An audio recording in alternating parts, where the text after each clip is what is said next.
Service in Milwaukee, Sullivan has issued a severe thunderstorm warning for northwestern Rock County in south-central Wisconsin, southeastern Dane County in south-central Wisconsin, until 7:45 p.m.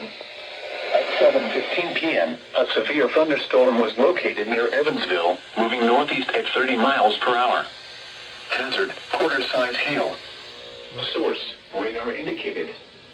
Impact, damage to vehicles is expected.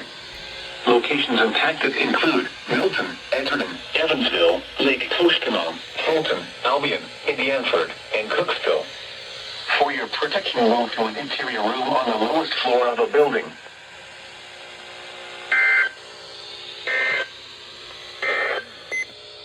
This is Noaa Weather Radio, KZZ 57 in Rockford.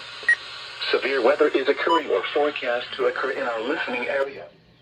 This station will broadcast severe weather alarms from Winnebago, Boone, DeKalb, Ogle, Stevenson,